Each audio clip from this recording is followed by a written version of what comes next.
So I'm really excited. It's been a while since I've been on a conscious conversation because unfortunately I had to miss last week. But Jessica, thank you so much for joining us today. Really excited to get into our topic, which is compassionate leadership in 2020. But I thought maybe before we get into that, TJ, if you wanted to lead us in just a brief grounding, I think that would be a really good way to start. I would love to. So just inviting us to take a moment, gently closing our eyes. And we begin by taking a nice deep conscious breath together. And on the exhale, simply allowing ourselves to become fully present. Tuning into the frequency of gratitude. Feeling gratitude for our time together this afternoon, knowing and trusting that the conversation goes exactly where it needs to go. So we simply open up now to the conversation of compassionate leadership, feeling into that for a moment. Knowing and trusting that every question, every answer, and the entire conversation is infused with the knowing, the trust that whatever needs to emerge will emerge. We simply open up to the infinite possibilities of our time together. And with that, we just take a few moments in the silence.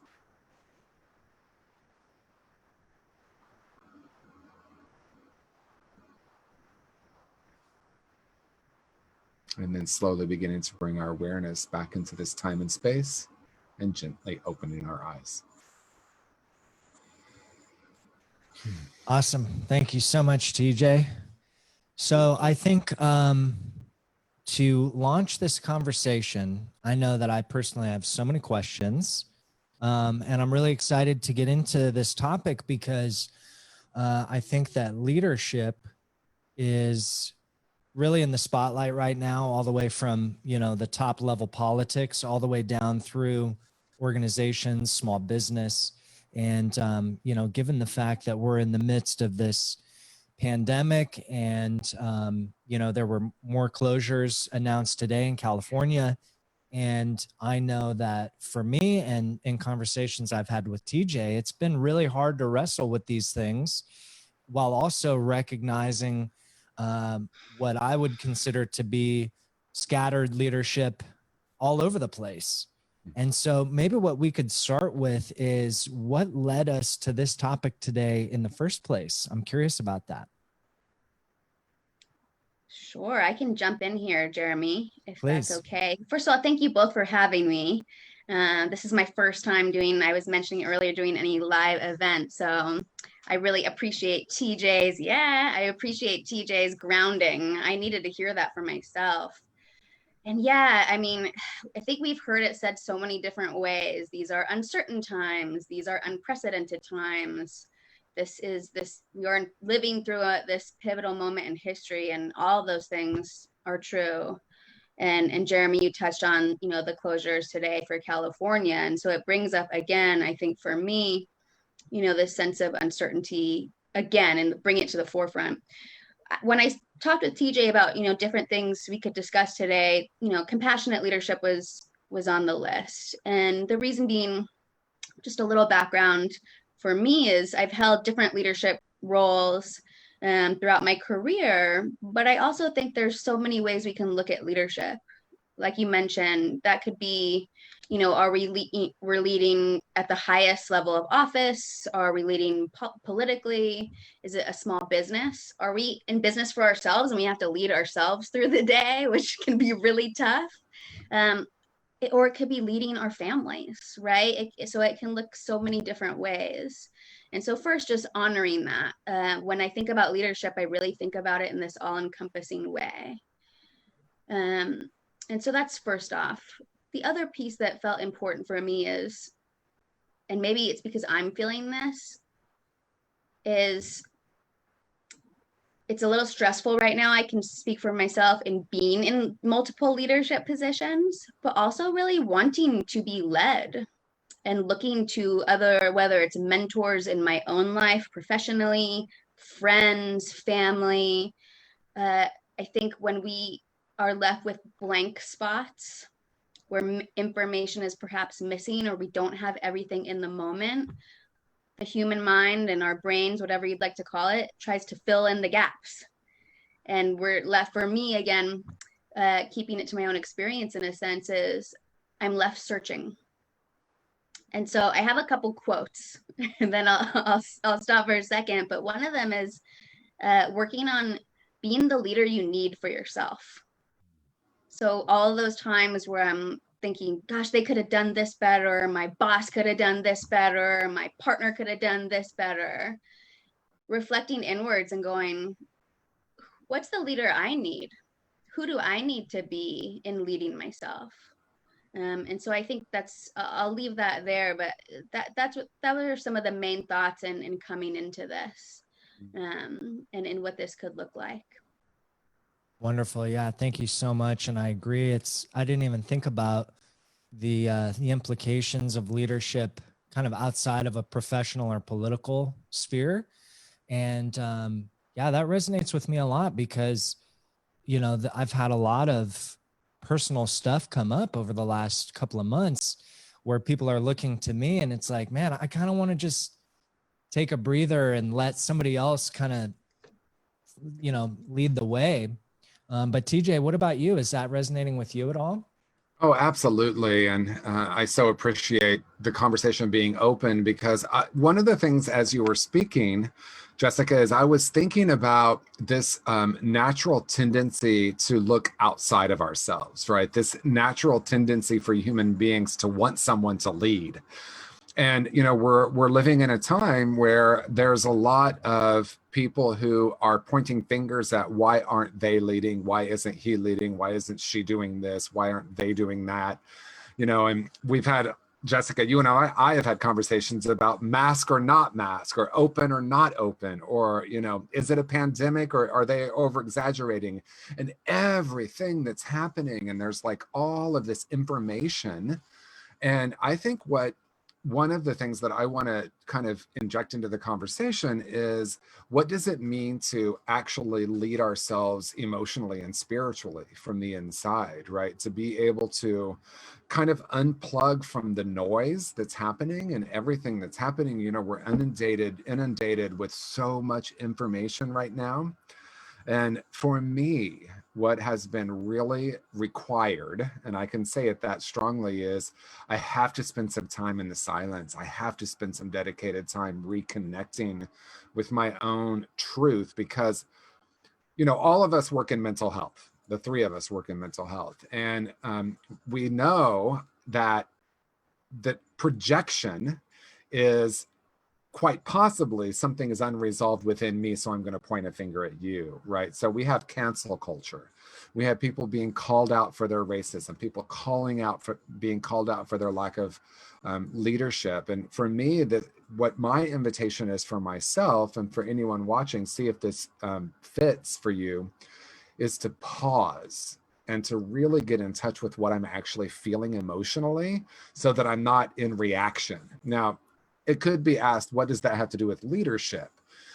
Leadership for me has to start within, and I have to be able to be present with myself enough to know what's actually happening for me, because we're in a time right now where the world is not as predictable as it may have seemed to be 6 months ago. Now, it probably wasn't ever predictable, but at least my mind could think, oh, it's more predictable. Right now, again, Jessica's using unprecedented, at times like we've never had before. What's really happening is we're really aware that things on the outside are just not as solid as we might want them to be. So how do I anchor? And the word I would use is to anchor spiritually and get in touch with that essential place within me before I get bounced around by life. And, the number one thing we can all do right now is turn off your TV. And I mean that sincerely, because, the mainstream media is owned by corporations, and their number one, they exist to get ratings, and they get ratings by, all the seductive drama, right? And I hope that's not too controversial to say. I know it's not really for us, because I'm not saying that I'm not calling it fake news, trust me. But what I am saying is, the more I'm hearing all the stuff that's going on, the doom and gloom, if I could limit myself to 5 minutes a day of news, I think I'm going to be in a much better spiritual place. Mhm. I know that was a lot, but I just wanted to interject that. No, I think that's great. I mean, I'm in the same spot, and I think it does have to do with compassionate leadership. And Jessica, I'm going to pass it to you Sure. in just a moment. But like when I think about the role of media, it is to give us information. And I think that the lack of compassion in the media is really being felt by a lot of people right now. I think that that media is in a position of leadership, you could say. And yeah, I don't know. It's kind of it's a really tough conversation because I want to be delicate with everything, but I also think that we're really recognizing the lack of compassion kind of broadly right now. And so, Jessica, what do you think with what is compassionate leadership and what's its role right now? So thank you both for all of the points you've made so far. I want to go back to something you said, Jeremy, more on a personal note, which is people are looking to me to lead right now. Right. And I think the only way to have compassionate leadership for like whether it's our teams or our constituents or our families is to go back to that term self-compassion. And so guess what's so cool? Like you don't have to have all the answers. Mm-hmm. And so first, I think anyone in a position of leadership, and I think in a way we are all in positions of leadership. So I think this is applicable for everyone, is going, and then I have a list here. I have all of my lists next to me with these things on it, but it's going, guess what? You don't have to have all the answers. The spiritual principle they talk about in 12-step of humility, knowing that it's okay if I don't have all the answers. I can, something so huge is going, hey, I can ask someone for help. And if I don't have all the information, a lot of the actual psychological literature and research points to this, 3 points being most important in leadership. Number one, transparency, which I think has been variable across many of these things we've discussed. Number two, honesty. I think that's also tough because we all have different lenses. And so although something may be our own truth, it might not land for someone else. And empathy. And I think empathy fits into that piece of compassion for ourselves and bringing it back to self-compassion in leadership. But what I want to just touch on quickly is the empathy piece, because I believe empathy is an action.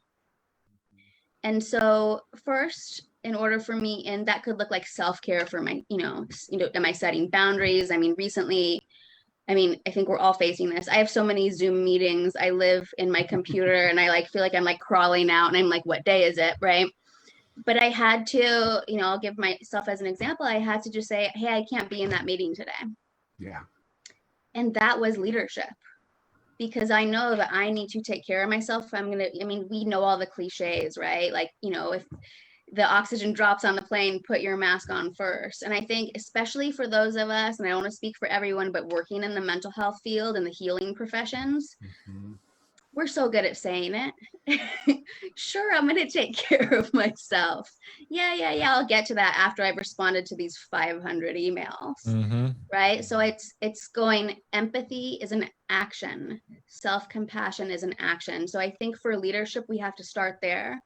And just to tie into TJ's remarks, because what happens if we don't is we're not compassionate to our teams. We can't be, because we can't access it. And so, and again, then we become reactive rather than responsive. And I want to just say one more thing. I think there's actually some nuance there between being non-reactive, which I think is being non-reactive is incredibly important, because if we,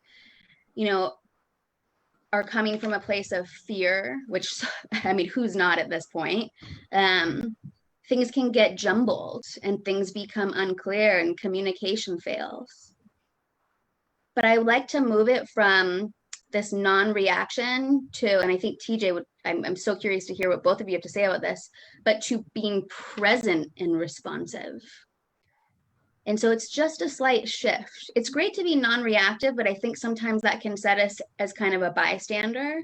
But how can I really be present in this with all of, hey folks, these are not good feelings going on for Right. many people. And I think Right. having that acknowledgement of it and living in the reality of it, that's a foundation. So acknowledging that and then being present with whatever, is coming up, again, in context of leadership. So that's where I'll start, is that self-compassionate leadership. So thank you both again for your comments so far. And then I'm just curious what you guys think. Yeah, I really love that. I so appreciate what you're saying, because I do find sometimes when we have the conversation about non-reactivity, that someone, speaking of lenses, someone might hear what we're saying is do nothing. Right. And so what I'm hearing you say, and I know, Jeremy, I know you well enough to know that the three of us are not saying do nothing. It's actually the greatest paradox, because when I'm in reaction, I'm creating more, and I'm going to be really clear, we're creating more violence in the world when we're reacting, right? And it's really easy right now to think that we're in these different camps, whether it's around the topic of race or the topic of COVID-19 or the topic of the economy, all these different topics. It's really easy to be reactive, right? And reaction creates more reaction, right? That's the issue. But what I think I'm hearing Dr. Jessica say is that we also don't necessarily want to also just be complacent bystanders. So how do we find the balance? For me, and this is what I heard both of you talking about, is I first must be accountable for what I'm experiencing, and to honor and recognize the self-compassion for me is really starts with recognizing that whatever I'm thinking and whatever I'm feeling is perfectly okay. No matter how you're viewing what's happening in the world, on some level, we are in the middle of a traumatic experience because it was sudden and it was something that was beyond our control, and it's having an impact on us in some way, whether that's fear of income or for me, it's not being able to live on purpose. And I know that's not 100% true, but there's a part of me that just really got angry and sad and hurt that I couldn't be out there doing my thing, right? And so if I go into a judgment of my own emotion, it's so easy to project. It's so easy to project on a political party. I am just going to name something to some of my friends who call themselves really open-minded. A lot of us are really open-minded until it comes to the perceived other political party or another point of view. So the compassion for me first is 100% accountable for my internal response or reaction. And if I can be present with that, and actually allow myself to feel it, then I can respond to the world instead of react, right? So if you look at what's happening with Black Lives Matter and with everything that we witnessed on TV and how horrific that was and how easy it is to go into camps and point fingers, I had to first, for me, feel my own sadness around it and just allow myself to cry. And that was a really important part of the process, because then I don't have to go into the good, bad, right, wrong, but I can go into, now, how do I respond? How can I be a beneficial presence in the midst of this? How can I start to look at my own unconscious biases rather than call someone out as a racist, right? So that's, it may sound nuanced to someone, but it's fundamental for me, because I can't be a compassionate and conscious leader if I'm not managing what's happening internally and I'm projecting all over everyone, rather than saying, wow, this is happening within me. And it's an opportunity, because Jeremy and I just did an interview with Temple Hayes, and she said, what if 2020 was what you've all been asking for? You've been asking for transformation and change. Here it is, everyone. Mm-hmm. And it's not pretty, but it is an opportunity for transformation. Mm-hmm.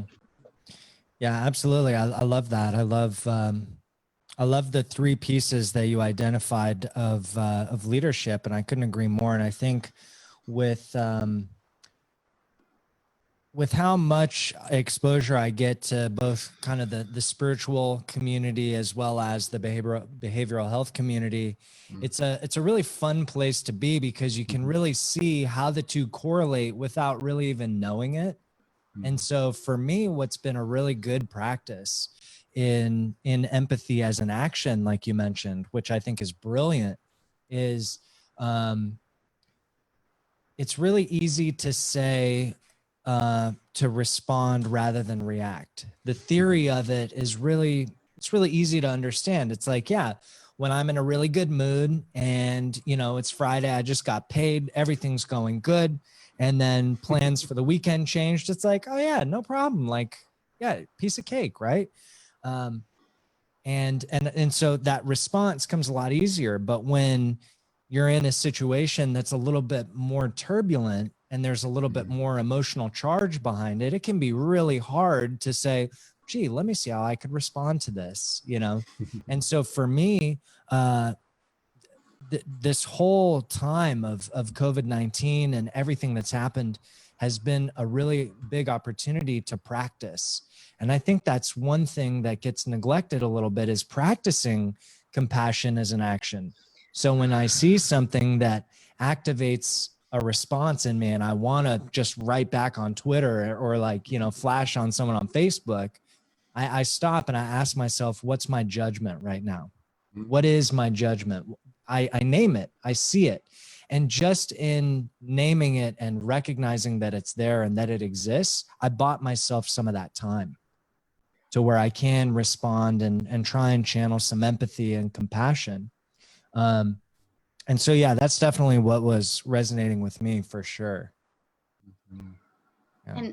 And just a comment, I think you're right. This isn't that Friday where we just got paid and everything's great. I think, I don't want to speak for everyone, but it's not that day for me. There's been challenges. And so I think that's so incredibly insightful, just to notice that, you know, how inner resourced am I in the moment? And maybe even asking that question, because if I don't have those inner resources in the moment, maybe I need to just step back and just take an internal adult time out and like, you know, come back to it, because, you know, I'm not going to perhaps make the best decision in that moment. And so I think that's, you know, and again, but it's a practice. Some days, even for me, and I have this on who else is a leader? Leadership is about being a human.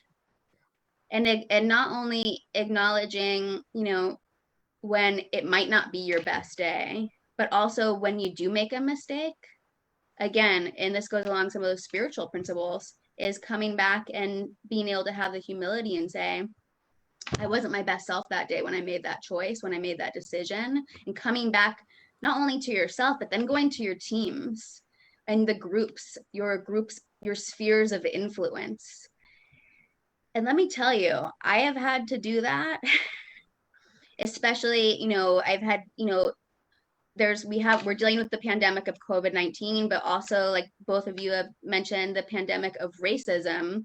And I've been leading different teams where we've been doing a lot of self-reflection. And I have to be humble and say, I'm a white, you know, heterosexual, cisgender woman, and I might not, I don't know everything about this. I have my own blind spots. And so I've had to lead some different groups in some incredibly challenging discussions. But it was for me, watching my internal, like, okay, my anxiety is going up. I feel my heart rate going up, right? Like, you know, I'm going into this meeting, like, how's this going to go? And then just reminding myself, oh, wait, like I said already, I don't have to know everything. I'm a human, I'm not perfect. And what are my intentions, right? I think that's so important, getting clear on that, regardless of there will always be situations that are challenging. And it's hard, I think, at times to find silver linings in what we are going through collectively, really as a world right now. But in some respect, it has offered some silver linings in the sense that it's like almost, I've told some people, it's almost like this forced retreat. Like I've had to self-reflect in ways that I don't know if I had ever before. It's also brought, I think, so many people together in different ways. And having, I want to say like the these very real discussions, very honest and authentic discussions, not just, oh, I'm passing you in the hall at work and like, oh, how's so-and-so? Okay, great. I'm going back to my cubicle or I'm going back to my office. It's like when that question is asked, are you okay? No, I mean, are you like what's really going on? I think those discussions have become deeper. Mm-hmm. Wow, I love too that I'm sitting with as you were talking, I was reflecting on the different teams I've been a part of, whether I'm in a leadership position. We're all in leadership positions when we're part of a team, by the way, because we can lead in any moment. But I'm reflecting on one of the most vulnerable, open, and effective teams I've ever been on. And I'm going to give a shout out to my friend, Melissa Stevenson. She's currently the director of a program in San Diego, and I just have so much respect for her. When she was the director and I was partnering with her, we had created a culture where it was okay to be really vulnerable. Now, there were two aspects of her specifically that I looked at as profoundly effective leadership. So for me, I like to take out the good leader, bad leader, but talk about effectiveness, like what was created by her style. Well, her style was willingness to be in the room and say things like, I'm noticing I'm feeling agitated in this conversation. I want to be curious about that, right? And so most of us have looked at nonviolent communication and the formula, when you blank, I feel blank. But I actually took out that first part and just started saying, I'm feeling angry. I'm feeling hurt. I'm feeling sad. I'm married to a person of mixed race, ethnicity, and we have had some really difficult conversations. And the difficult conversations have come from me noticing my own reactivity, noticing my own defensiveness. And because we've created a relationship where it's okay for me to say, whoa, I feel super defensive. I wonder what that's about, right? That is when we move into a realm, because judgment restricts us. And that's what's happening a lot on social media is we're judging. I mean, I've watched my friends copy and paste what people posted and said, look at this person with their racism, or look at this person. And it's like, let me be present with what's happening within me and notice, wow, I like to think that I'm so open and evolved and spiritual, but I still have these places where that program gets touched, right? And the shadow, are parts of me that I bury. Collectively, the United States of America, let's put it just in our own backyard, there's a lot in our collective shadow around how we've been in the world. For those of us in recovery, we know that we need to be accountable and clean up our past, right? So has America really done that around these sensitive topics? So is this an opportunity? Sometimes there are people that come into power that we might think it's horrible, but they might be the catalyst for the change. Not that it's pleasant, but that the shadow comes up for a healing, right? Racism is not new. It's just being filmed, right? And I'm obviously not the first person to say that, but it's being exposed now more and more. And again, it's coming up for our healing, but it doesn't mean we're going to heal. It means that we have the opportunity to. And it's easy to point to systems, right? These systems need to heal, and there are systemic issues, but it also starts with me. What's happening within me? What are my judgments, right? Where am I pointing fingers? The cliche of 3 fingers pointing back at me when I'm pointing at you has never been truer. Mm-hmm. This is an opportunity for that internal work. Mm-hmm. Yeah, and I'm curious too, and this could be for a question for both of you. I feel like TJ and I at least have spoken a lot to the role of social media, reacting rather than responding and things of that nature. And I think, if we could kind of look at those 3 pieces of good leadership, which were, and correct me if I'm wrong, it was empathy, honesty, and transparency. Yeah. Beautiful. Yeah. So for me, like TJ, I've witnessed and been part of incredible leadership in my life. And I've also been part of really I don't want to say bad leadership. I want to say maybe they weren't hitting those 3 points as much as maybe their potential, let's say. Yeah. I want to be diplomatic. That's Um, nice. but I think I'm wondering from both of you if there's some insight to why the transparency and honesty can be such a challenge or barrier, especially right now, because I've been in positions where as a leader, you know, as a leader of a big team, I was told by my leaders that the team doesn't know these things. We don't talk about that stuff with the team. We don't want the team to worry. We don't want the team to this. We don't want the team to that.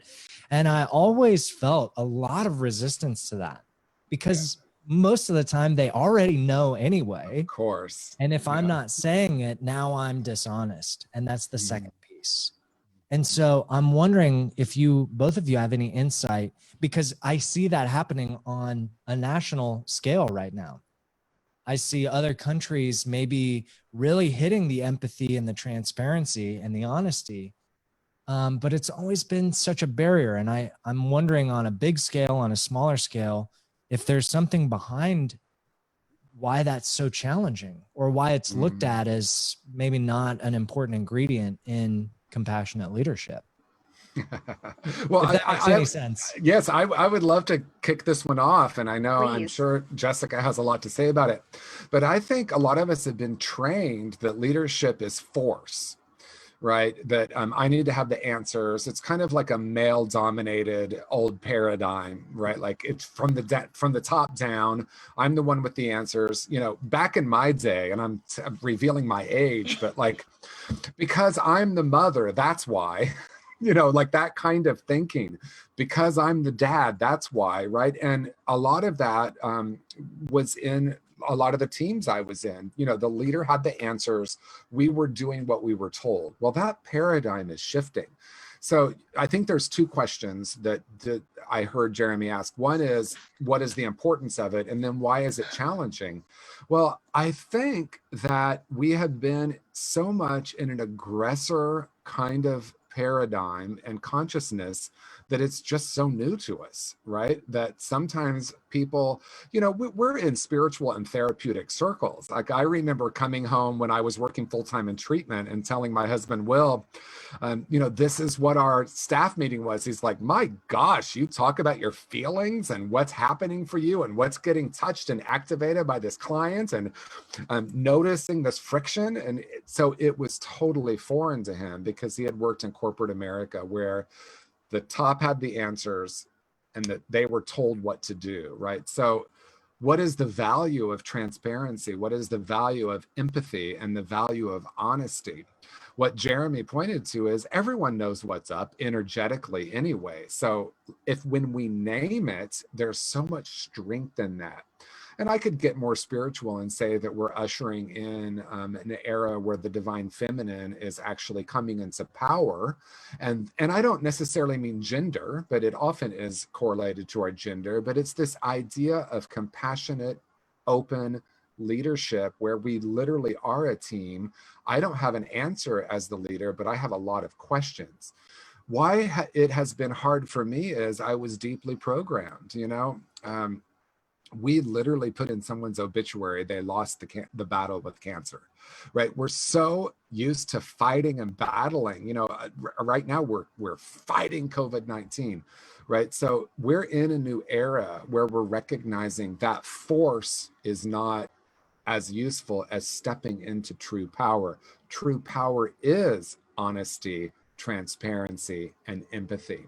So I think for a lot of it's just a new way of being in the world. And maybe, and I'll speak to the more male side, maybe it, you know, what does man up mean, right? We hear man up, right? My bro friends are like, just man up. And what does that mean? The old definition is like, don't have feelings, don't be vulnerable, don't have empathy, just like be really clear in the answers. It's very mind-based. And we're shifting out of, we're recognizing now that it's not only the physical and mental, but there's the emotional and spiritual aspect to life that are vitally important as well. Wow. I I mean, just hearing everything you said, TJ, I think there's so many things I want to comment on. I'm going to try to break it down. I mean, first off, what immediately comes up for me is like, being a woman in leadership positions, like I still have programming that I'm not supposed to be here. But I'm not supposed to be in a position of power. And it's really important for me to say that because I am in so many positions of power, which is awesome. And I think that old paradigm was still programmed within me. And I think what you're touching on is really leading through fear and punishment. And when I think about fear and punishment, generally, and what I could say, in my opinion, is it doesn't work. But we also know from tons and tons of psychological research that it's not effective. Like you said, it's just not effective. And so I can come in here and I can be, try to strong arm my way into just being like, get out of here, COVID, right? And I might feel that. And I think it's okay to acknowledge that anger and acknowledge that fear. But it doesn't mean it's going to work. And so it's like, how can I lead from this place of love and humility? And it's hard because what comes up for me, and, I see this in my own work with teams, is when specifically thinking about when the shelter in place happened with the state of California, is I wanted to tell everyone, especially on one of the boards I'm on, like, don't worry, I have it under control. But when I say that out loud, I have a global how powerful do I think I am that I have a global pandemic under control? And when I really think that through, but that was my first thought. And I bet I can't tell. And I was like, similar to what Jeremy was speaking to, I can't tell them everything. Well, I think everyone kind of knows what's going on, right? So it's, that honesty piece, but really it's that honesty is that self-honesty. I need to get honest with myself. And the other thing I just wanted to touch on, Jeremy, when you think about these three parts, is that transparency and why it's important. And I want to quote someone here, and this was the American Psychological Association. They just had a great article in their APA Monitor. And I want to get this right. His name's Dr. Jeremy Hunter, and he is out of the Executive Mind Leadership Institute. And he says, leaders who withhold information essentially shoot themselves in the foot because it breeds mistrust. And so leadership to me is in some sense, it's all about relationships. And so if I take away like the work aspect and the corporate or the politics, at its core, it's about our relationship with one another. And if I'm not giving you the full story and you're a bright person, which I'm assuming you are, you're going to know something's up. Like you said, and TJ touched on that, there's this energy, like, wait a second, what is going on here? And do we want to do things for people that we don't trust? Absolutely not. And then what happens? We withdraw in. Another thing I just want to touch on that can happen, and you mentioned this kind of when leaders don't maybe have all these things, or they're not doing them to the best of their ability in the moment, is there's this concept, and this was actually, I'm like quoting all this stuff now, but I was just reading an article in Forbes about this, is this concept of overfunctioning. And this has been used in different settings, but I'm thinking about it more in the workplace. And this, I think, can happen on this very kind of, more subconscious level. When I don't trust my leadership, I'm going to come in as the employee or the worker or the colleague, and I'm going to overfunction and do all the work. And that can feel, I think that my theory and my best guess at part of why that happens is so that person can feel a sense of control. So we don't have to feel out, because the leadership person or whoever's there in that group, however the dynamic is, might be feeling out of control. And so now we want to jump in and do everything, right? But what can happen is that can feel really good in the moment. And I wasn't going to talk about much about addiction today, but I'd love to be on another time. We can get into that. But I think, TJ, I swear this is your quote, and I probably misquote you like regularly, which is addiction at its core is really not wanting to feel what we're feeling in the moment. And if I am in a dynamic with my leader where I don't trust them and I'm overfunctioning because I don't want to feel what I'm feeling in the moment. And so it can start to look like workaholism. We can see higher rates of burnout. And so just make, I think that's one more thing we want to look at when we lack transparency, when there's like a general lack of leadership, is do we start running around like that hamster on a wheel trying to make up for it? Yeah. And you Guess know what? It's not your job. And you know what I love about that is that right now, because that's a strategy, right? And I'm totally in agreement with you. I also think it's, I feel like I have value if I work harder, right? And that doesn't even necessarily have to happen in a team. That happens internally for me, right? So if I have a core belief that I'm not worthy, I might unconsciously become very, very active in order to feel a sense of worthiness, even if I'm not conscious of that.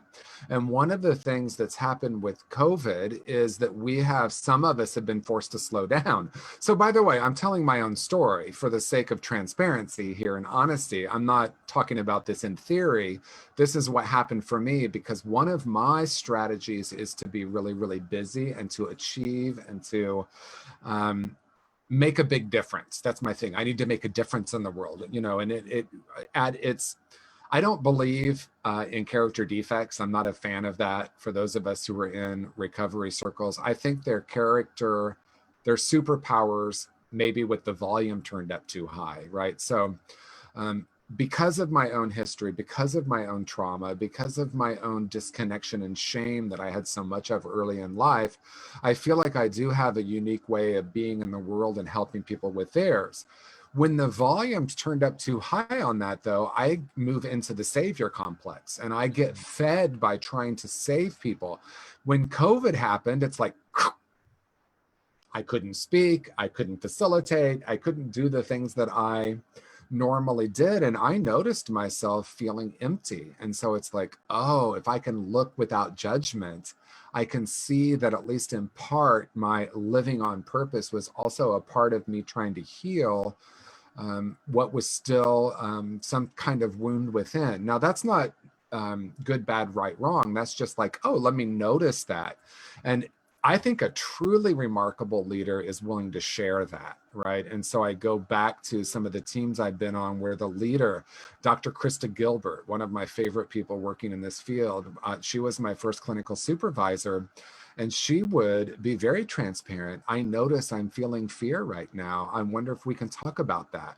It's so open and so transparent. And I think the most important thing we can do for the world, the most important thing I can do for the world right now is my own transformation work. And I think that's what's happening with COVID, whether we like it or not. Yeah, and that actually is a perfect segue, TJ, because, I think we've really identified, these core elements of leadership through a lens of compassion.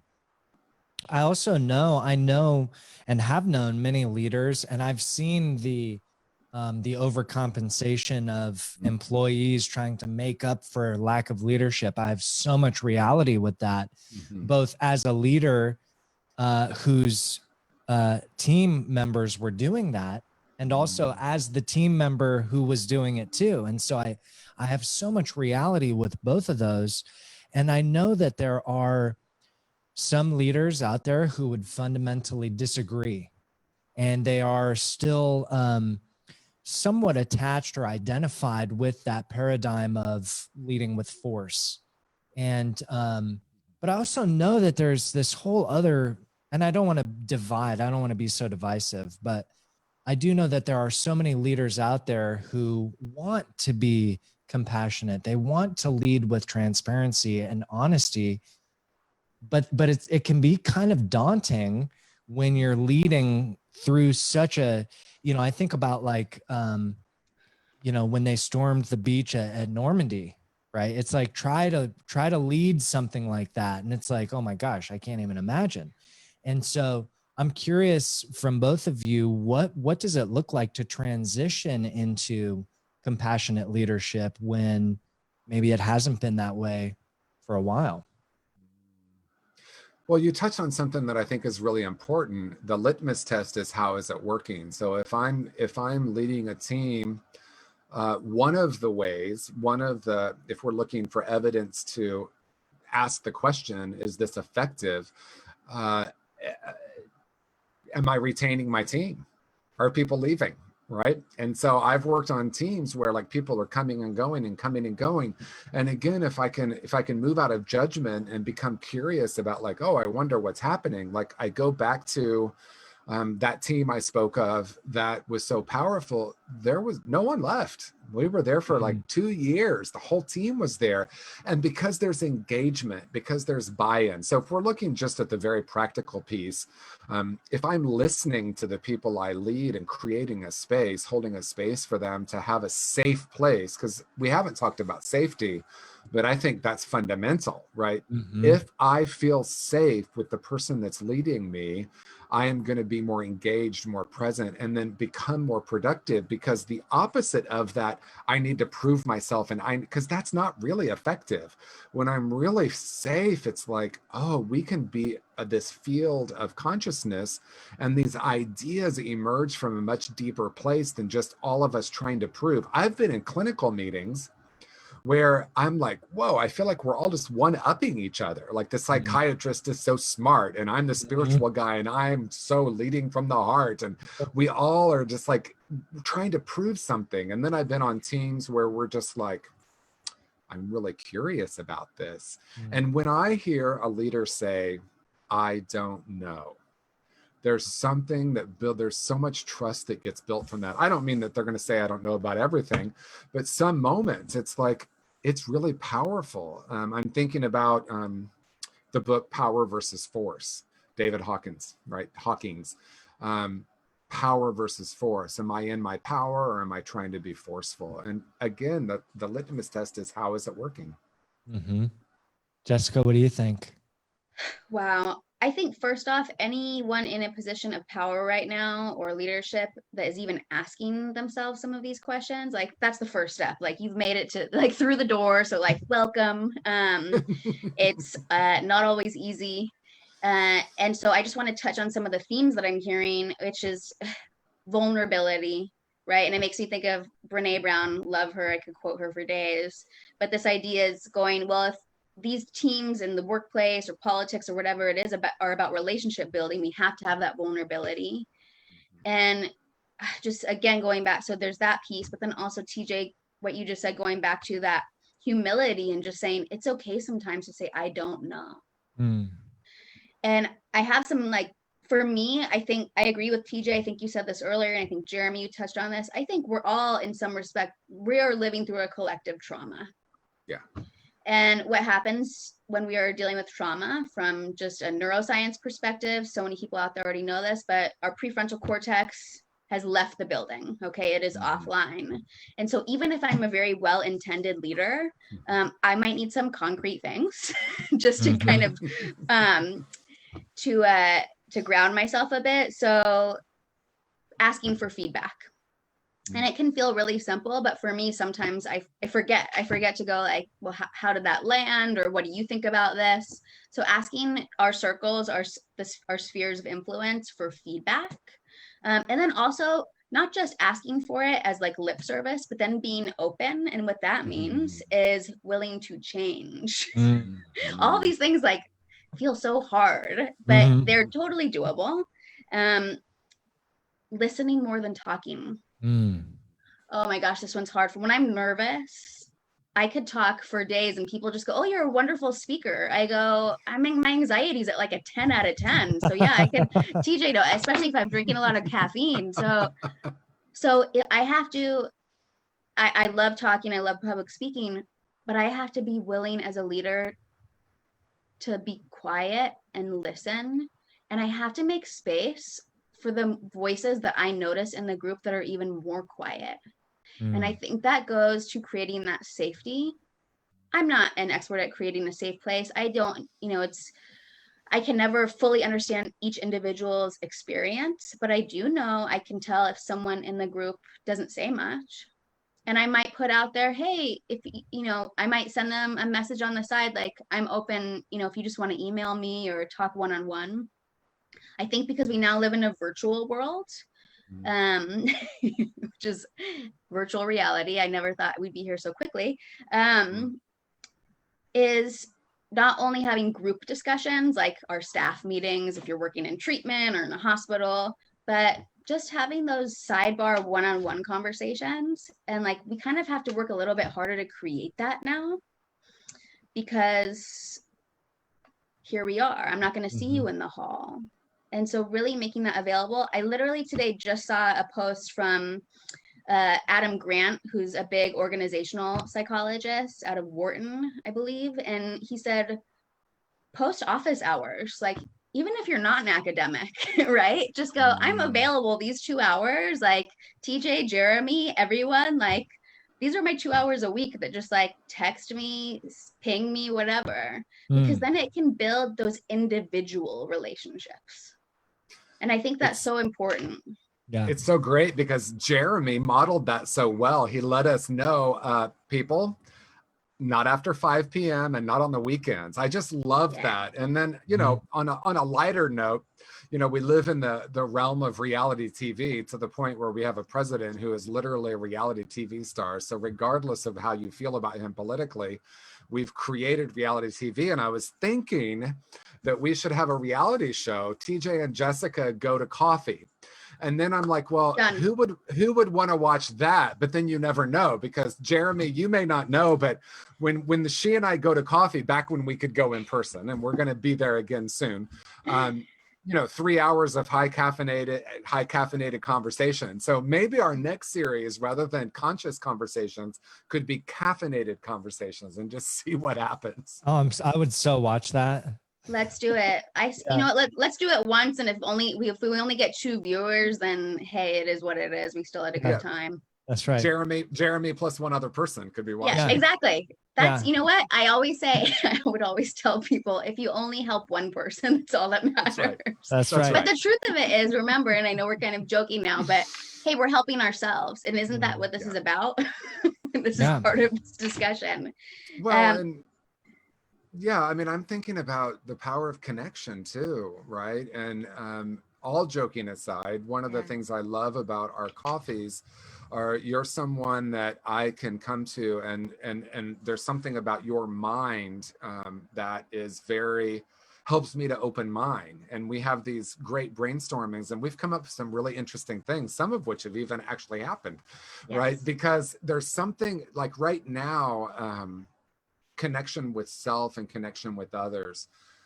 My more introverted friends actually are kind of totally okay with shelter in place in some ways. I have my 2 really close friends that said life literally is not different for us. It's exactly the same. But for those of us who really thrive on hugs and connection, you know, just acknowledging that that's missing. And again, going back to being present with myself and looking at myself without judgment. And what I want to say, I know we're moving toward the end here, but what I want to say is, what if you are the silver lining, right? What if you are the person right now, not to be too dark here toward the end of the show, but suicide rates are up, addiction rates are up, and that is in direct proportion to connection and lack of connection. And we never know. Right? We never know who might need to hear. I'm here for you. I understand, you know, the empathy of, I don't personally want to block someone on Facebook because they have a different point of view. I don't know who might need right now someone that is open. I had a friend that was really ostracized for his political views by the gay community, right? Because he didn't, and I sent him a message, just, I love you. I don't agree with anything of him politically. I mean, I don't. And that's not going to change. But like, when did we become a culture that we believe we are our opinions? If I was my opinions, I would be in a lot of pain, right? Because they change all the time anyway, right? So there's something that, Jessica, I so appreciate about you, and obviously Jeremy too, that you're leading with the heart and recognizing that what if compassion is more important than my opinion? What if connection is more important than me getting the last word? And see, I'm not going to get the last word because I'm going to be quiet now. Well, TJ, I just have to say that I was thinking this while Jessica was speaking about, especially about being willing to listen and actually listen. And I think that that is, in my experience with, you know, my previous professional life, that was a lot of what was missing, is that people would ask, Jeremy, how's the team? How's this? How are you? But when I would answer, they weren't listening. They could hear me, but they weren't listening. And I think that one thing that I've really been trying to embrace and open myself to and practice the last couple of months is recognizing when I'm identified with thought, when I'm acting out of ego versus when I'm just being my authentic self. And I've, you know, after reading A New Earth, right, everything changed, obviously, but I looked back at a lot of the workplace difficulties that I had. And when people, and I recognized that a lot of my frustration was that when I spoke and leadership listened, they were listening through and responding through ego and not genuinely interested in the answer or what was happening, but interested through their thoughts, through whatever outcome they wanted, regardless of what I said. And so I think that TJ, both of you have illustrated so beautifully, is that right now, if someone has a different opinion than me, it doesn't mean I have to hate them. It just means that we don't agree on something. It's like, I had a conversation the other day and I'm like, I think pineapple on pizza is a crime. I think it's so gross. But my friends that come over and eat pineapple on their pizza, it's not like we're enemies now, you know? And obviously that's an example that is not relevant to human rights and all these other things. But I'm just saying that ego plays such a big part. And I know it's kind of like bad timing to bring it up right at the end, but that's just one observation I had in thinking of how compassionate leadership includes so much of listening from a place of authenticity. Yeah. Thank you. Thank you for saying that, because I think sometimes when leaders are, like you said, hearing but not listening, it's like I can see their agenda through their head. Mm-hmm. And then I feel devalued. And then I now have to do all, and that touches on my own, you know, sensitive points where suddenly I need to make up for that. That's right. So thank you for that. I just wanted to, you know, my last couple of things is just, and it touches on what both of you have mentioned, which is we are not doing this alone. If you are in a position of leadership, which I, again, think we all are, remember all those people that are there to help you. Remember your mentors from the past, right? Remember the people that have been there. The last thing I want to close with, and this touches on what TJ said, which is my hope is that, you know, people, there will be another silver lining, is that people will be willing to reach out for help around mental health and behavioral health services more. Because, you know, unfortunately, maybe it took a pandemic to get people to, unfortunately, a place to self-reflect, but it doesn't have to get that bad for you to ask for help. And so if you're noticing, even on your own teams, it's okay to just, you know, check in with someone and offer resources, because we're all going through this. It doesn't mean there's anything wrong with you. So that's kind of my final closing there. Beautiful. Beautiful. Thank you so much for that. TJ, did you have any final thoughts to wrap it up? No, just thank you. I love both of you and I love our conversation. And it's so cool that the three of us got to talk for the first time. And of course, here we are doing it live, and that's the way things seem to be rolling. So thank you both. Yeah, wonderful. Thank you both so much. And thanks to everybody that was watching. I was watching because we're doing it through Zoom, but I trust that we spoke with clarity and wisdom. And Jessica, thank you so much for your time and your insight. I definitely want to have you back on to talk about addiction. Yeah. So maybe we'll figure that out offline and have you back in a couple of weeks.